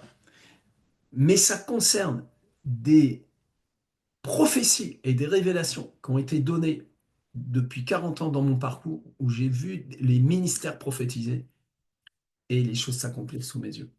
Mais le détail, vous ne l'aurez pas, sauf si vous êtes mon ami. Et voilà, c'est comme ça. Amen. Alors viens et suis-moi. Jésus parlait aux foules. Jésus parlait à beaucoup de monde. Mais après, il prenait ses disciples. Et là, il rentre en profondeur avec eux. C'est juste ou c'est pas juste? Est-ce que c'est juste? Est-ce qu'un pasteur doit faire ça ou pas? Moi, je vous dis que c'est ce que nous devons faire. Faire des disciples et puis les avoir avec nous et travailler ensemble pour faire avancer le royaume. Amen. Alors, je finis hein, quand même sur ce truc-là parce que je ne veux pas vous laisser sur cette fin. J'ai digressé, excusez-moi. Je vais prendre encore allez, quelques minutes. Donc là, ici, nous voyons bien que nous ne parlons pas de gens qui sont sauvés par cupidité, ils trafiqueront de vous au moyen de paroles trompeuses. Mais ce pas des pasteurs, ce pas des gens qui sont dans le Seigneur. Hein. Mais Seigneur, on a chassé les démons, fait des miracles et tout. Mais je ne vous ai jamais connu, mais vous êtes qui, monsieur? Vous avez lu ça dans l'Évangile, non? Ok. Eux que menace depuis longtemps la condamnation, eux que menace depuis longtemps la condamnation et dont la ruine ne sommeille point. Je vais vous dire une chose, si vous êtes menacé par la condamnation, vous n'avez pas reçu le salut en Jésus-Christ. Il n'y a plus de condamnation pour ceux qui sont en Jésus-Christ. Il n'y en a plus, c'est fini, c'est terminé. Vous êtes mort en lui, ressuscité en lui. Hein? Justifié par sa grâce. Mais si vous êtes menacé par la condamnation, vous avez un grave problème. Il est grand temps de vous convertir à l'évangile de Jésus-Christ. Amen. Et dont la ruine ne sommeille pas. Car si Dieu n'a pas épargné les anges, on trouve le verset du monsieur là. Car si Dieu n'a pas épargné les anges qui ont péché, mais s'il les a précipités dans les abîmes de ténèbres et les réserve pour le jugement, s'il n'a pas épargné l'ancien monde, mais si il a sauvé Noé, lui, huitième, ce prédicateur de quoi? De la justice. Ah, voilà, dans le paquet, il y en a un qui est sauvé maintenant. Et puis on nous parle de justice. Lorsqu'il fit venir le déluge sur un monde impie. Ah, ça concerne les impies. Ça concerne les gens qui ne prêchent pas la justice, qui ne prêchent pas la vérité en Christ. Ça ne concerne pas des chrétiens, ça concerne des gens qui sont à côté de la plaque, vraiment. Hein. Ça concerne des gens qui ne sont pas dans le Seigneur. S'il a condamné à la destruction et réduit ensemble les villes de Sodome et Gomorrhe, les donnant comme exemple aux impies à venir, et s'il a délivré le juste, oh, en plus il est délivré, wow, fire! Merci pour la délivrance, Seigneur. Délivrer le juste, Lot, profondément attristé de la conduite de ces hommes sans frein dans leur dissolution. Et combien vous êtes tellement attristé par ce qui se passe dans notre génération. C'est vrai ou c'est pas vrai? Si vous êtes attristé comme ça ne vient pas de vous. Avant, vous n'en avez rien à faire. Vous y êtes parti du lot. Vous avez été sauvé, arraché de ce siècle, arraché des puissances, transplanté dans le royaume du Fils bien-aimé. Vous lui appartenez pour l'éternité. Ah, Seigneur. Amen, amen, amen. J'arrête ce passage-là. J'ai envie de continuer. J'ai envie de continuer. J'ai envie de continuer. Vous avez tellement besoin qu'on vous enseigne ça. Il redit, si vous ne demeurez pas. Il reprend le truc. C'est de la perversion. C'est comme un pervers narcissique qui te répète le truc. Il n'y a pas d'argument, alors il le répète, tu sais. C'est dommage de prendre Jean 15 pour une menace, alors que c'est un enseignement du Messie pour que tu portes du fruit. Parce que tu es béni en lui. Si vous ne demeurez pas si vous ne demeurez pas ferme, Hébreux, chapitre 4, verset 14, allez. Ainsi, puisque nous avons un grand souverain sacrificateur qui a traversé les cieux, Jésus, le Fils de Dieu, demeurons fermes dans la foi que nous professons. Le mec, il te prend ce verset-là pour te dire que si tu ne demeures pas ferme, tu perds ton salut. Mais ça n'a rien à voir avec le texte. C'est incroyable. C'est insolent, c'est une escroquerie. Mais c'est trop gros. Mais c'est une dinguerie, c'est une dinguerie. Qu'est-ce qu'il est en train de nous dire? C'est tout le contraire. L'Épître aux Hébreux nous dit que nous, là, on a un grand souverain sacrificateur qui est entré dans les cieux, le Fils de Dieu lui-même. Alors tu peux être ferme dans la foi maintenant. Sois affermi dans ta foi. Demeurez ferme dans votre foi. Ça va tellement vous faire du bien. Vous comprenez le sens du message? Il n'est pas en train de dire tu perds ton salut. Je ne veux pas que tu sois bancal. Je veux que tu sois ferme dans la foi. C'est une telle bénédiction de croire dans cette promesse merveilleuse que Jésus a fait. Ceci est mon sang, versé pour tous, pour la rémission des péchés. Mon ami, tu as été pardonné. Par le sang de Jésus, tu es pardonné. Par le sang de Jésus, tu es racheté. Tu ne peux pas être plus racheté. Par le sang de Jésus, tu es purifié. En obéissant à la vérité, tu as purifié ton âme. Par le sang de Jésus, tu es justifié. Tu ne peux pas être plus juste. Tu n'y arriveras pas. Tu n'arriveras pas à être plus juste. La caméra, elle a besoin de se régler, mais nous sommes justes devant Dieu. La caméra du bon Dieu, elle ne bouge pas. Amen. Tu vois, j'utilise même la caméra. Gloire à Dieu. Merci Seigneur. Ah, je dois en énerver un petit paquet là. Ah, il y en a qui sont pas contents. Mais vous allez voir, après, quand vous allez réfléchir, vous allez revenir en vous-même. Mais en fait, il avait raison. Il a raison, ce gars-là. Et là, Dieu il va dire, bon, tu lâches l'orgueil, tu te repens, tu commences à croire. Allez, sois libéré. Et tu vas voir, les cailloux vont partir. C'est tellement bon. Mhm. Effacez leur nom. Deutéronome, chapitre 9, verset 14. Laissez-moi les détruire et effacer leur nom de dessous les cieux. Laisse-moi les détruire. C'est Dieu qui dit à Moïse. Laisse-moi les détruire et effacer leur nom de dessous les cieux. Et je ferai de toi une nation plus puissante et plus nombreuse que ce peuple. Qu'est-ce qui s'est passé? Dieu a fait grâce. Lui, il utilise Deutéronome 9,14 pour dire tu vas te faire dégager par le bon Dieu, alors que ce passage explique que eh bien, l'intercession de Moïse a renversé la vapeur. Et moi, je vais te dire une chose, Moïse n'est rien à comparer à Jésus-Christ, le Fils du Dieu vivant lui-même. C'est grave, hein? Une foi éclairée. Hébreux 6, verset 4. Car il est impossible que ceux qui ont été une fois éclairés, qui ont goûté le don céleste et qui ont eu part au Saint-Esprit, ouh, là, ah, ça y est, là, il nous tient là, qui ont goûté la bonne parole de Dieu et les puissances du siècle à venir, et qui sont tombés soient encore renouvelés et amenés à la repentance, puisqu'ils crucifient pour leur part le Fils de Dieu et l'exposent à l'ignominie. Hébreux chapitre 6, verset 4. Eh bien, vous savez quoi? Vous voulez savoir la suite? On se retrouve samedi prochain. Parce que là, il va être 11 heures. Samedi prochain, on continue et on va démarrer là-dessus. Avec un petit rappel vite fait de ce qu'on aura vu pour les gens qui n'auront peut-être pas vu la première partie. Et on se retrouve samedi prochain et vous allez voir ce passage-là, on va l'éclairer de façon correcte et ça va vous délivrer. Alors, on nous demande de l'heure, et bien c'est toujours le samedi, la salle d'entraînement missionnaire, c'est à 9h30. De 9h30 à 10h30. Désolé pour le dépassement, ça arrive un peu des fois. Je suis emporté dans ma passion.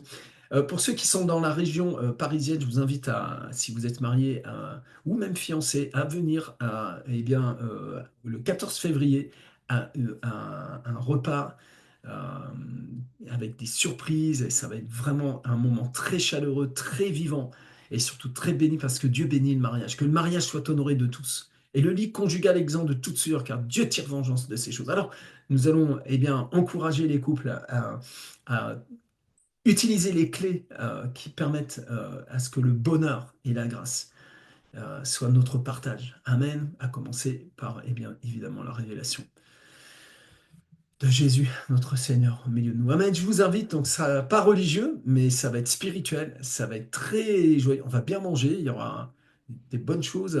Il y a un repas, c'est 35 euros. C'est pas cher, c'est le prix d'un restaurant. Mais en plus du restaurant, on va bien manger. Eh bien, il y aura vraiment des surprises, je ne peux pas vous dire France. Voilà. Ça donne envie d'être là. Et si vous ne pouvez pas venir, eh bien, souvenez-vous, le 14 février, ok, la Saint-Valentin, ah, il y a les diables, les diables, laisse tomber. Prends soin de ton conjoint, de ta conjointe. Prenez soin de vous. Noël, c'est le diable, Noël. Prends soin de ta famille. aime tes enfants. Aime tes enfants. Et saisis l'opportunité d'être le meilleur témoin du Christ dans ces fêtes-là, qui sont peut-être païennes, on s'en fout. Je veux dire, toutes choses sont sanctifiées par la parole de Dieu, par la prière. Arrêtez d'être religieux. Soyez des personnes qui vont être bénies. Oui, c'est un repas gastronomique. Tout à fait, ça va être un repas gastronomique. D'autant plus que vous allez être servis dans la grâce de Dieu. Amen. Que Dieu vous bénisse et eh ben, ça se finit ici. Voilà. Bis, shalom.